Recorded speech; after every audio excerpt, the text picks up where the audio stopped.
The brand new football season is here. It starts tonight. But maybe you're looking at your checking account here a while and you're realizing there's not enough money in there. And you look at Tom Grossi and you say, I could never be a big baller like him. Well, maybe you're not a big baller. Maybe you're a small baller. I don't know. But what I wanted to do is give you 20 different ways that you can make money this football season while watching football games. And so stay tuned to the end because I'm going to tell you how you can maximize your earnings. And a lot of these things are things that I have done or am planning on doing this upcoming football season. And so I can help you out with it as you go. Well, my actual journey to this started with this first idea, which is food delivery. Now, you might say, well, how in the world could I do that? Well, thanks to the internet and thanks to streams like Tom Grossi, I'm out there delivering food, getting to listen to the Grossi stream, and then, of course, get to watch it when I'm not actually driving.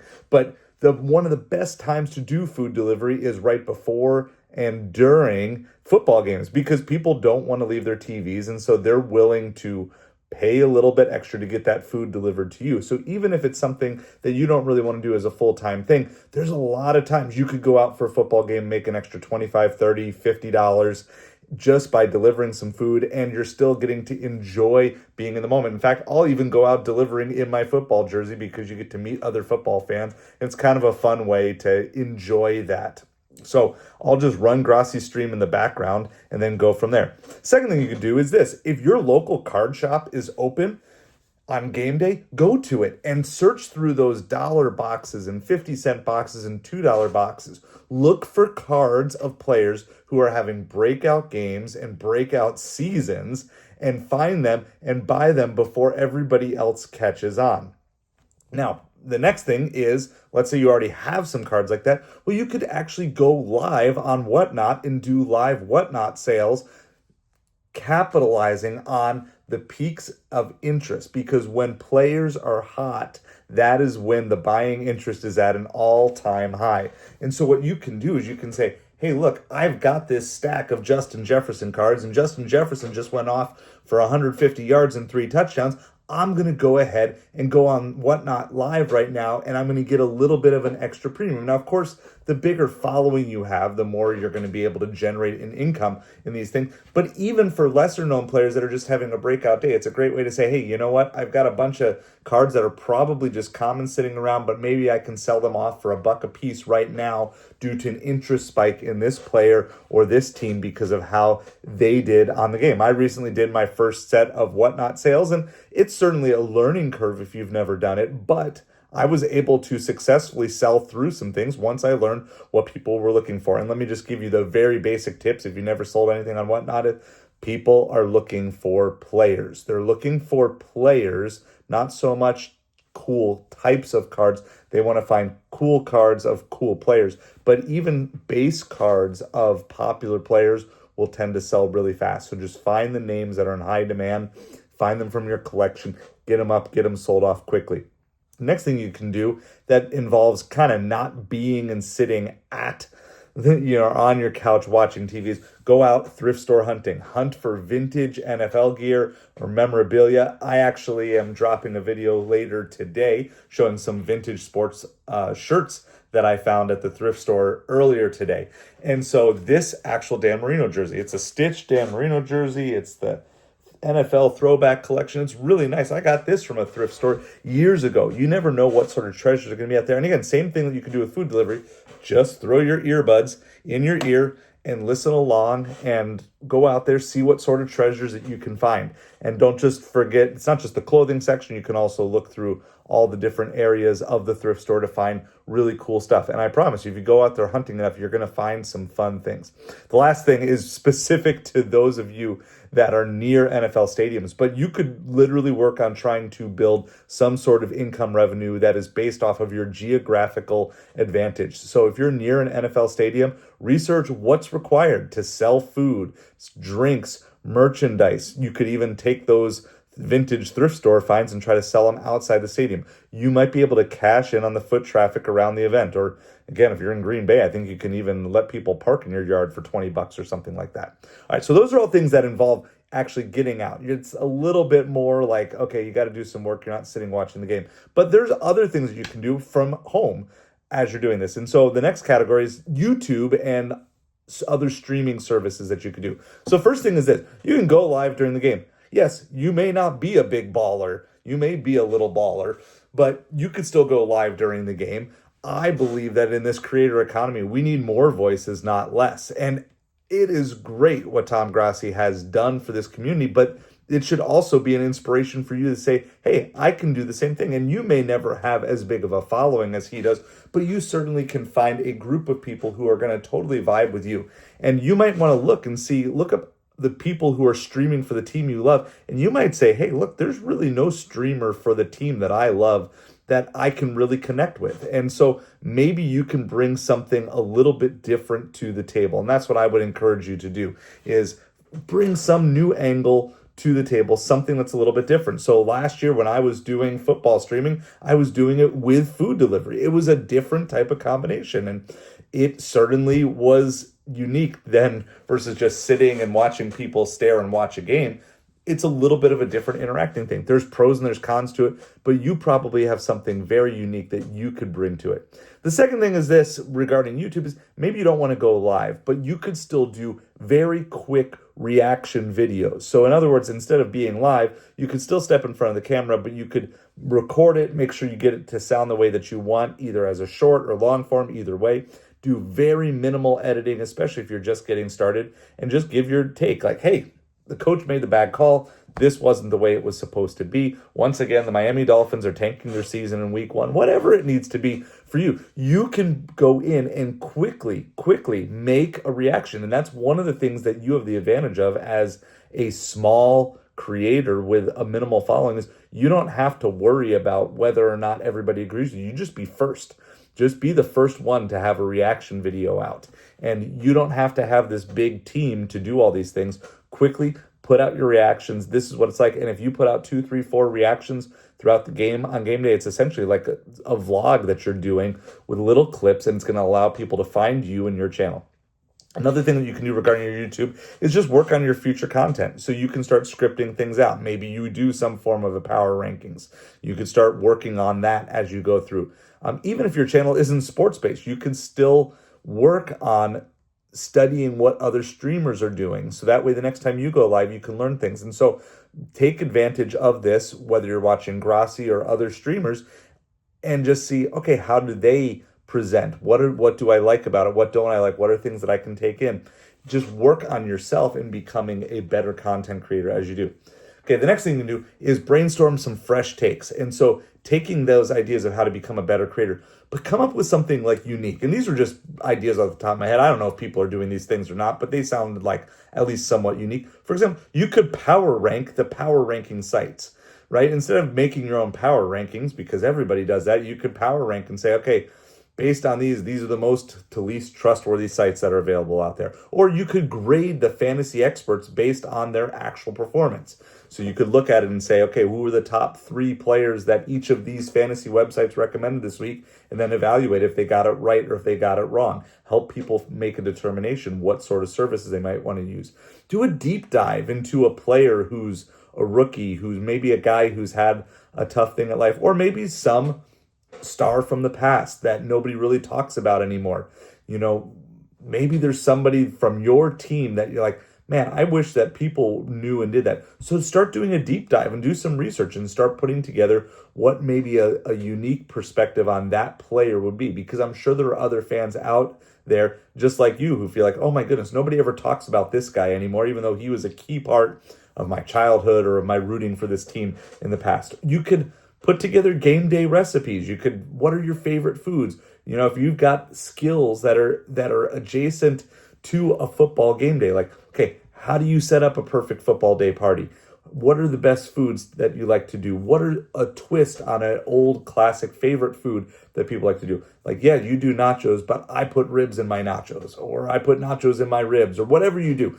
You know, I put nachos in my mouth, that's for sure. Okay, or you could highlight under the radar talent. Again, be kind of that person who's seeing things before other people do. All right, another thing that you can do, which is definitely something that I need to do too, is engage with your audience. Go back, read all those comments that have come on your YouTube thing that you have not responded to. It's good for the people to know that you care about them, to respond. And I know sometimes you get backlog like I am right now, but it's also good for the YouTube algorithm that says, hey, look, this creator, this content creator, this person is actually engaging with the audience that we're bringing to them, and it will certainly encourage other people to want to do that. And then a last thing that I like to do when I'm in a position to do that is you can also, especially if you're streaming, you can raid or join raids, but you can actually raid other creators too. When I was doing some baseball streaming this summer for Mets games, which turned out to be what it is because the Mets are the Mets. But it was still fun. We would go, I think we did during the 7th inning stretch because there's not obviously a halftime in baseball, but we would go raid some other creators. And some people laughed at us and some people didn't notice us. But it was a great way to network and find some things because you're going to find out that actually in the end, you have a whole lot more in common with a lot of the smaller creators than you have in uncommon with them. Anyway, all right. E-commerce. Let me give you a couple of e-commerce hustles that you can do during football games. One, you can start listing stuff that's around your house on eBay to get your eBay store going. This is something that I'm actively doing, and as a part of this channel, about 3, 4, 5 days a week, I'm posting what I'm listing on eBay, what I'm selling on eBay, and a lot of those things that I've been selling recently that I started with is just stuff around the house. It's just junk that's cluttering up the space. And then let me take this to the next level is actually list your football stuff, list your football cards, list your football merch on eBay, especially when games are going on. And so that Zach Wilson jersey that you have hanging in the closet, look, it's time to let it go. You don't really probably need 30 jerseys hanging in your closet unless you're going to be hosting your own version of Scripted as a guest host for Tom Grossi, right? Like you just don't need that many things. So find some of the things that are cluttering up your life and get them listed. That could also be that pile of football cards that you have. And maybe, again, you're not comfortable going live on a whatnot, but on the e-commerce side on eBay, you could get those cards listed. And again, people will pay a premium right away. Now, don't overcharge because you're just going to list things that are going to sit high, and then you're going to look at them 6 months later and say, wow, that was way overpriced. Price things to move, but get them listed right in the peak of interest. And so if you are holding on to a bunch of rookie cards of some guy and he just goes off in week 1, and you don't really think there's great long-term potential, get those cards sold, get them out of there and get them moving. So that way you can either build your hobby or your card business or your eBay store or whatever it is that your goal is, but ultimately free up that cash to go into something else that you would rather use it for. And so take advantage. Or let's say you have gone out thrifting and you found some vintage sports gear, get it listed and get those things up. So like I said, I found some stuff. I'm going to be getting those things listed over the weeks ahead. And because I want that stuff to move as quickly as possible. And then the other side you can do is not just on the selling side, but on the buying side. Just like I mentioned, you could go to a card store and do this. You could also sit on eBay and you could be looking for players and look for things like listings where the player's name had a typo in it. They didn't type the name correctly. Instead of, I'm just trying to think, instead of Christian McCaffrey, that's just Christian, maybe they added one less C or there's some misspelling in the name, or find some sort of error, or find somebody who just doesn't know something. So spend that time, and you just spend 2-3 minutes every commercial break. You can search by newly listed stuff. So it's people who are just literally putting stuff on.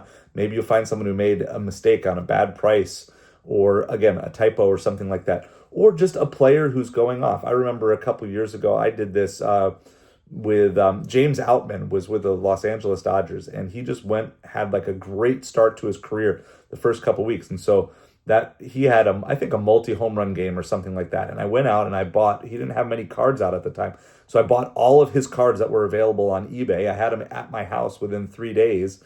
And within like 5 days, I had all those cards sold. I was buying most of them between like 1 and 5. And I had most of those cards sold at $20 a piece, like within less than a week. And so if you are paying attention to the game, and maybe not just one game, but all the games, you can quickly take advantage of your football knowledge to do that. And that actually brings us to the last section, actually next to the last section that I have here, which is capitalize on your football expertise.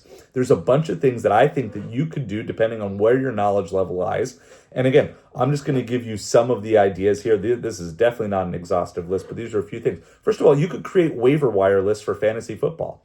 If you could punch out a waiver wire list that was ready to go by the end of the second set of games on Sunday, that was like, okay, here are a bunch of guys that we're seeing are trending this way or different things like that. you could have it ready. And I think if you put it up, maybe you make it free for the first week or something like that, give a bunch of people, you could probably sell that between $2 and $5, even with a very small crowd. If that was something that you have a lot of expertise in, because maybe you're managing 20 different fantasy teams or different things like that, but you can do that. You can take all that together. The side thing is maybe beyond a waiver wire list, you can just build some new fantasy football tools. Is there a spreadsheet that you use to analyze things? Is there a bunch of links that you use to find all the stuff? Yes, I understand you want to win your fantasy league, but if you could find a way to monetize it, that you can make more money than you could ever win off of your fantasy league by creating spreadsheets or other tools or calculators or trends or whatever. If you can come up with some sort of proprietary, unique version of what you're doing, there's no reason that you can't be the next Fantasy Pros or something like that. Or even if you never want to grow that big, to have a nice steady income of a couple $100 a week. Again, selling the tools that you have, selling this advice, and if you then again go create content that goes alongside of that, whether it's on X or Twitter, what it used to be, which is now X, of course, or on Facebook or on YouTube, or different things like that, you can build those resources and become known as an expert in that. Another thing that you could do is you could create topical merch. Okay, you could quickly create merch based off of things that happened in the football games. Now, I don't know how well your success rate is going to be on this. A lot might have to do with how well you are in tune with the trends and how maybe quickly you can graphically design things that look appealing to other people. But if something happens in a game or somebody gains a new nickname in the middle of a game, if you could quickly go to putting that onto a t-shirt or onto a coffee mug or something like that, you can make that be something that people would be interested in going out to buy right away. Now, of course, beware of copyright. Don't use things that are copyrighted materials. But you can, again, a lot of times figure out color schemes that are still going to work to show what it is. Like the city names themselves or the state names of the different teams are definitely not copyrighted or trademarked. You just can't use the nicknames themselves. Another thing that you could do, again, using your football expertise, is posting stats and micro content quickly on X. So let's say you're just kind of this walking statistician, and I know a lot of you guys are dropping knowledge left and right. But if you just drop it in the comments of a YouTube video, it's cool. A handful of people are going to notice, but there's really no way to monetize that over the long run. But if you become someone who becomes a go-to source for knowledge, or let's just say you know every stat there is to know about punters, and you become the expert in punting stats, and you're the one who can quickly put those things together, you can become an expert where people are going to say, hey, look, anytime I've got a question about punting and punting stats, I'm going to go to this person. That person could be you if that's where your knowledge base is. Or you know everything there is to know about backup quarterbacks or whatever. It doesn't matter what it is, because that's advice that can go to fantasy, to statisticians, to people who are scouting different things. Who knows where that could take you? But you can be fast and vigilant with getting those things posted on X. And you ever see those random stats that someone pulls up out of nowhere that end up getting re-X'd? I don't know. It used to be a retweet. Is it re-X'd? I don't know what it is. But you could be the one who does that quickly. The last thing that I would recommend, if you're a fantasy football expert and have lots of football knowledge, is maybe reach out to some of your friends or buddies and say, hey, would you be interested in letting me manage your football team? Maybe there's a pool at work or with friends, and again, probably a league that you're not in order to avoid conflict of interest. But if you took over and said, hey, let me manage it for either a small fee or for a split of the winnings if we get any winnings, because a lot of people don't really care about fantasy football after the draft, right? It's kind of like week 1 of March Madness. Everybody cares about their brackets, but then after that, they don't really care anymore. And there's so many leagues that have teams that just go absolutely dead and nobody can trade with them. If you went in and said, hey, I would love to try to manage your fantasy football team, and we'll either split the winnings at the end of the season, or you pay me $5 a week or $10 a week or whatever rate you want to charge. I don't know how much a fantasy football manager gets charged, but those are things that you can do. You can take your football expertise that you're getting from learning all these things. All right. There's one last category I'm going to give you, which is quick wins during commercials. Thank you for staying. And I got a bonus tip at the end. So stay tuned. Make sure you hit that like, hit that subscribe, because we're here to have a lot of fun talking about sports, but also help you get free financially. And so these are just some ways that you can do it. Quick wins during commercials that are not necessarily football related, but things that you can do. One, you can do paid surveys. There's a lot of things. And I can dig in a little bit more. This is an area that I want to actually research for you guys a little bit, but there are definitely some reputable survey companies out there that you can try.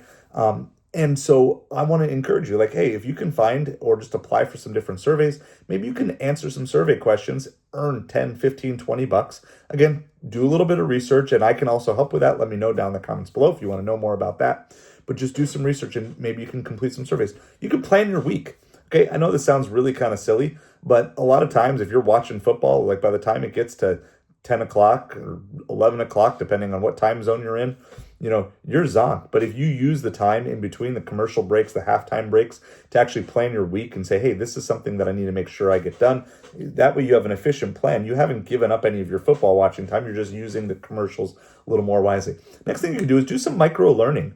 Literally, go back to those earbuds, throw them in, and find a 2-minute video learning about something that you want to do. Like, let's say you want to learn how to start designing t-shirts so you can quickly make some merch.